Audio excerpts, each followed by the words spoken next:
બધું નીતિ નિયમ મુજબ થવાનું હોય અથવા કંઈ ખોટું કરવાનું ન હોય તો પછી આ લોક સંવાદ ગેસપુર ગામથી દૂર ટાગોર હોલમાં કેમ? અમદાવાદ ટાગોર હોલ છે અને અમદાવાદ મ્યુનિસિપલ કોર્પોરેશનના લાંબા વોર્ડમાં જે 424 MLD સુએજ ટ્રીટમેન્ટ પ્લાન્ટ જે ગેસપુર રેસિડેન્સ વિસ્તારની બિલકુલ સમાંતર બનાવવામાં આવી રહ્યો છે અને એના અનુસંધાનમાં પબ્લિકના જે સૂચનો લેવા માટેનું કંઈક આયોજન કરવામાં આવ્યું છે. એને જે અહીંયા હાજર અધિકારીઓ લોક સુનાવણી કરી રહ્યા છે. જે તે સ્થળે લોક સુનાવણી થતી હોય છે, પણ અહીંયા તમે જોઈ શકો છો ત્યાં ગામના કોઈને ખબર છે નહીં. જે ગામના અહીંયા આગેવાનો હાજર છે એ લોકોનું કહેવું એમ છે કે એક જગ્યાએ બોર્ડ લગાવેલા છે, એક જ જગ્યાએ, એ બી ગઈ એક દિવસ પહેલાં છે સાંજે 4:30 વાગે. અને જો પબ્લિક સુનાવણી હોય તો નિયમ છે રિક્ષા માઇકવાળી ફેરવવી પડે વિસ્તારમાં. ઠેર ઠેર આસપાસના પ્રભાવિત જે બી વિસ્તારો હોય એને 4 રસ્તા પર બોર્ડ મારવા પડે. ટાગોર હોલમાં જનસંવાદ જે રાખવામાં આવે છે તેમાં કેટલી પબ્લિક હાજરી છે તે તમે જોઈ શકો છો. આખો હોલ ખાલી છે. માત્ર 5-7 લોકો કે 10 લોકો જેના આશીપાત્ર જાણકારી છે તે હાજર છે અને કાર્યક્રમનો વિરોધ કરી રહ્યા છે. અસ્મિતાબેન, આજે અહીંયા શું પ્રોગ્રામ હતો? આજે અહીંયા ગેસપુર ગામની અંદર 424 MLD પ્લાન્ટ બની રહ્યો છે એના વિરોધનો અહીંયા કાર્યક્રમ હતો. અમદાવાદ મ્યુનિસિપલ કોર્પોરેશન લોક સુનાવણી અહીંયા ટાગોર હોલમાં રાખેલી હતી. ગેસપુર ગામ કયા વોર્ડમાં આવેલું છે? લાંબા વોર્ડમાં આવ્યું ગેસપુર ગામ. ત્યાં આગળ આવા બીજા કેટલા પ્રોજેક્ટ છે? ત્યાં લેન્ડફિલ સેટ બનેલા છે, સોલિડ વેસ્ટના પ્લાન્ટ બનેલા છે અને કેમિકલ ફેક્ટરીઓ આવેલી છે. તેની શું આડઅસરો છે ત્યાં? એ તો બહુ સ્વાસ્થ્ય માટે ખૂબ જ નુકસાનકારક છે. અને એ પિરાણા પમ્પિંગ સ્ટેશન જે 120 MLD પ્લાન્ટ છે તો આખા વિશ્વમાં પ્રખ્યાત છે. તો પિરાણા પમ્પિંગ સ્ટેશન તો આ એનાથી 4 ગણું 424 MLD પ્લાન્ટ બની રહ્યો તો કેટલો ખતરનાક ને કેટલું સ્વાસ્થ્યને નુકસાનકારક છે એ કોર્પોરેશનવાળા જાણતા હોવા છતાં એમનું કોઈ એડવાન્સ પ્લાનિંગ નથી હોતું. આ ગામથી કેટલી દૂર છે પ્લાન્ટ? ગામની અંદર જ છે. ગામની 100 મીટરની અંદરમાં છે. 100 મીટરની અંદર બની? હા, 100-200 મીટરની અંદરમાં છે. અચ્છા, આની જે આજે પબ્લિક સુનાવણી હતી, શું હતો પ્રોગ્રામ? શું હતો? પબ્લિક સુનાવણી હતી. તો પબ્લિક જે સુનાવણી હોય એ તો જે તે સ્થળ ઉપર હોવી જોઈએ, તો અહીંયા કેમ? હા, તો અમારો વિરોધ એ છે કે પબ્લિક સુનાવણી સ્થળ પર, તો સ્થળના બદલે આટલો 10 કિલોમીટરની દૂર તમે રાખ્યું એટલે ત્યાંની કોઈ લોકલ પબ્લિક આવી શકી નથી. કારણ નાણાંનો અભાવ, સમયનો અભાવ અને થોડો અજ્ઞાનતા, એના લીધે કોઈ પબ્લિક અહીંયા આવી નથી. અચ્છા, આજે જે પ્રોગ્રામ હતો એ ગામ લોકોના કેટલા લોકોને જાણ હતી? ગામના તો 50-60 જણનો મારે તો 10,000ની વસ્તીનું ગામ છે, તે માંડ 100 જણને ખબર હોય તો એથી કોઈ મતલબ નથી. તો હવે પછી શું પ્રોગ્રામ વિશે આગળની? હવે અમે વિરોધ પ્રદર્શન કરી એટલું જ કહ્યું છે. અમદાવાદ મ્યુનિસિપલ કોર્પોરેશન અમે એમ જ કહેવા માંગીએ છીએ કે તમે સ્થળ પર તમે પબ્લિક હિયરિંગ રાખો કે જ્યાં લોકલ પબ્લિક હોય દરેક પોતાનું મંતવ્ય જણાવી શકે. આજે સુનાવણી હતી તો સુનાવણીને અટકાઈ કેમ દેવામાં આવી? સુનાવણીને અટકાઈ એટલા દેવામાં આવી કે અહીંયા કોઈ સ્થાનિક પબ્લિક જ નથી. ગેસપુરમાં MLD પ્લાન્ટ બને છે તો ગેસપુર માટેના એ લોકોનો કેટલો સ્વાસ્થ્ય માટે ફાયદાકારક છે, ગેરફાયદા છે એ એના વિશેની લોક સુનાવણી. તો ગેસપુરનું કોઈ લોકલ પબ્લિક તો અહીંયા છે જ નહીં. એટલા માટે અમે કહ્યું કે આજે લોક સુનાવણી તમે બંધ રાખો અને તમે ત્યાં સ્થળ પર રાખો.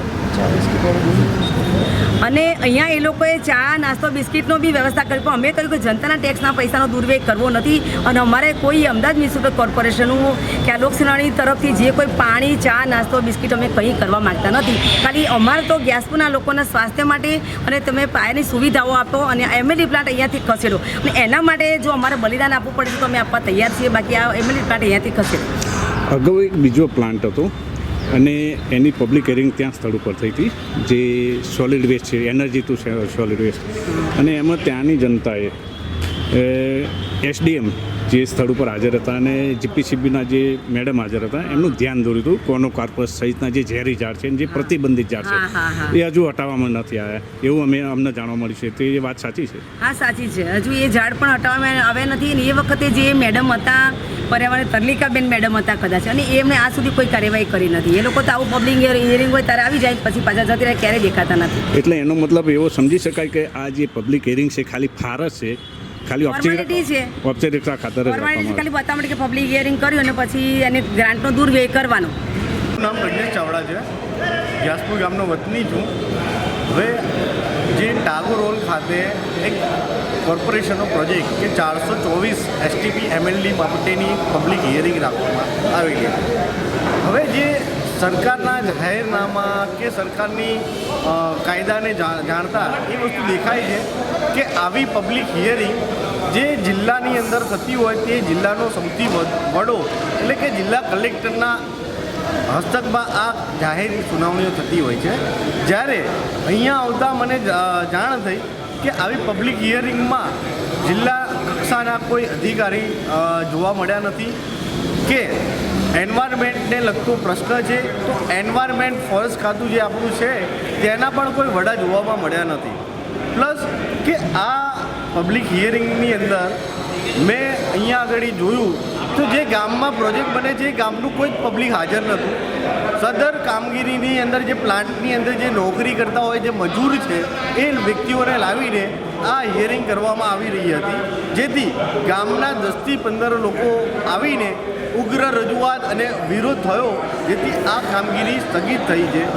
આ કામગીરીની અંદર એવું હતું કે વર્લ્ડ બેંક પોતાનું ફંડિંગ કોર્પોરેશનમાં આવા પ્રોજેક્ટની અંદર આપે છે કે વર્લ્ડ બેંક એ વસ્તુ જોવે છે કે પબ્લિકના રાઇટ્સની પબ્લિક એન્વાયરમેન્ટના લગતાનો પ્રશ્ન હતો, જેથી એન્વાયરમેન્ટના લગતા પ્રશ્નની અંદર પોતાનું ફંડિંગ વર્લ્ડ બેંક આપે છે. તો આ વર્લ્ડ બેંક પણ એ પણ જોવે છે કે પબ્લિકના હિત જે ભારતીય સંવિધાનની અંદર જે પબ્લિકને રાઇટ્સ આપવામાં આવ્યા છે એ રાઇટ્સનું પાલન થાય છે કે નથી થતું, પબ્લિક આનો વિરોધ કરે છે કે નથી કરતું, પબ્લિક આની તરફેણમાં છે કે નથી, આ તમામ મુદ્દાઓને વર્લ્ડ બેંકના ધ્યાનમાં લે છે. તેથી એક વર્લ્ડ બેંકના પ્રતિનિધિત્વ તરીકે વ્યક્તિઓ પણ આની અંદર હાજર હતા, જે વ્યક્તિઓને અમારી રજૂઆત છે કે વર્લ્ડ બેંક સારા કામ માટે આ ફંડિંગ કરે છે, પરંતુ અહીંયા મ્યુનિસિપલ કોર્પોરેશન પોતાના અંગત લાભ અને પોતાના નાણાકીય વ્યવસ્થાઓ માટે વર્લ્ડ બેંક જોડે ખાલી ને ખાલી પ્રોજેક્ટોના નામે કોર્પોરેશનના જે નેતાઓ બની ગયા છે તથા ઉચ્ચ અધિકારીઓ જે પોતાના કરપ્શન માટે આ ફંડિંગનો યુઝ કરી રહે છે. જે આપણે ભૂતકાળના એસટીપી પ્લાન્ટો જોઈએ કે એસટીપી 180 એમએલડીનું જે એસટીપી પ્લાન્ટ છે જેમાં વર્ષોથી જીપીસીબી કે સેન્ટ્રલ પોલ્યુશન કંટ્રોલ બોર્ડના કોઈ નિયમનું પાલન નહોતું થતું, જેથી હાઈકોર્ટ સુઓ મોટો દાખલ કરે છે અને આવા પ્લાન્ટને અંડરટેક કરવાનું વાત કરે છે. ત્યારે કોર્પોરેશન જાગે છે અને પછી આવા 400 એમએલડીના પ્લાન્ટ ઇનોગ્રેટ કરવાનું વાત કરે છે.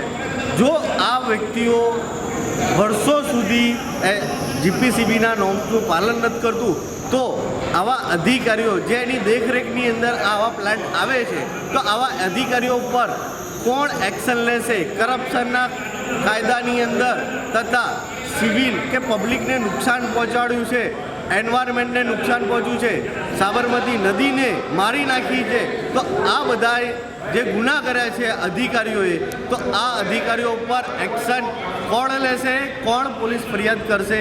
કોણ આગળ વધાવશે? પ્રજ્ઞેશભાઈ, અગાઉ એક પબ્લિક હિયરિંગ થયું હતું, સોલિડ એનર્જી વેસ્ટ પ્રોજેક્ટ હતો, અને એમાં તમે પણ કેટલાક મુદ્દાઓ ઉપસ્થિત કર્યા હતા. એમાં એક કોનો કોર્પસ નહોતો, પણ અત્યારે એની શું સ્થિતિ છે?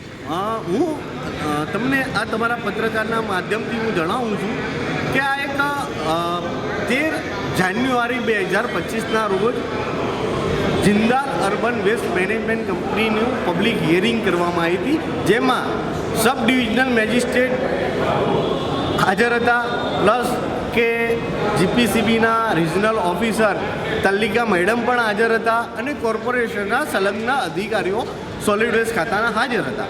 આ સંપૂર્ણ વિગતની અંદર અમારો એક પ્રશ્ન એવો હતો કે જે રાજ્ય સરકાર, જે ગુજરાતની રાજ્ય સરકારે કોર્નોકોપસના જે ઝાડ જે પબ્લિકને નુકસાનકારક છે એ ઝાડ હાલ બી ઘણી જગ્યાએ કોર્પોરેશનના પ્લાન્ટ ઉપર જોવા મળે છે, તે બાબતનો એક મુદ્દો ઊભો થયો હતો અને સબ ડિવિઝનલ મેજિસ્ટ્રેટની હાજરીમાં એસડીએમએ પણ કહ્યું હતું કે તમે આ પ્લાન્ટ બાબતે અમને માર્ગદર્શન આપજો, અમે જે જગ્યાએ પ્લાન્ટ છે તે આ કોર્પોરેશનને જણાવીને આ પ્લાન્ટ કરાવી દઈશું, મતલબ એમનો નિકાલ કરવામાં આવશે જેથી પબ્લિકના હેલ્થને કોઈ નુકસાન ના થાય.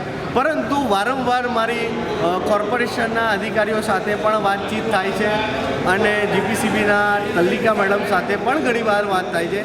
તો એવું જાણવા મળે છે કે તલ્લિકા મેડમ પણ પોતાનું એફર્ટ નાખે છે અને જીપીસીબીના જે તલ્લિકા મેડમ છે તેઓ કોર્પોરેશનને ઘણીવાર રજૂઆત કરી ચૂક્યા છે, તેમ છતાં કોર્પોરેશન આવા ઝાડના નિકાલ કરવા માટે સક્ષમ રહ્યું નથી તે દેખાય છે. એટલે ઝાડ જો આવ્યા છે એને નિકાલ કરવામાં આવ્યો નથી, નિકાલ કરવામાં આવ્યો જ નથી. એટલે એ વસ્તુ નરેશભાઈ દેખાઈ રહ્યું છે કે પબ્લિકના હેલ્થને રિગાર્ડિંગ કોઈ કાર્ય કરવામાં કે કોઈ કાર્યમાં કોઈ ખોટું થઈ ગયું છે તો એને સ્ટોપ કરવામાં કે એનો સુધારો કરવામાં કોર્પોરેશનને કોઈ જ પેલું કહેવાય ને કે રસ નથી. તો પછી આ જે પબ્લિક હિયરિંગ થાય છે એનો મતલબ શું? પબ્લિક હિયરિંગ ખાલી ને ખાલી એક ફોર્માલિટીઝ કરવામાં આવે છે જે કાયદાની પ્રોવિઝનમાં આવે છે. એ બસ ખાલી ને ખાલી ફોર્માલિટીઝ, લોકોની સાઇન અને એના પછી એક રિપોર્ટ એવો બનાવે છે કે પબ્લિક અમારી સાથે છે. આમાં તો પર્યાવરણ અને પબ્લિક બંનેને કેટલું મૂર્ખ બનાવવામાં આવે છે. પર્યાવરણને પણ અને પબ્લિકને મૂર્ખ બનાવવામાં આવે છે. પ્લસ કે જે પર્યાવરણના જાણકાર વ્યક્તિઓ છે એના દબાવવામાં આવે છે ઘણી વસ્તુઓમાં, જ્યાં ખોટા કેસીસ ઊભા કરવામાં આવે છે અને ઘણી વસ્તુઓમાં આવો દબાવ કરવામાં આવે છે. આજના પ્રોગ્રામમાં શું થયું? બે લીટીમાં આજના પ્રોગ્રામની અંદર ગામજનોના વિરોધ અને વર્લ્ડ બેંકના વ્યક્તિઓ જે આવ્યા હતા તેમને ટેકનિકલ ભાષામાં વાતચીત થઈ, મારી પણ વાતચીત થઈ. તે ધ્યાનમાં લેતા અને સ્થાનિક કોર્પોરેટર અને સ્થાનિક લોકો આવ્યા જેનો વિરોધ હોવાથી આ મિટિંગ હાલ પૂરતી મોકૂફ રાખી ગામમાં જે સ્થળ પર પ્રોજેક્ટ બનવાનો છે ત્યાં આગળ આ મિટિંગ કરવામાં આવશે.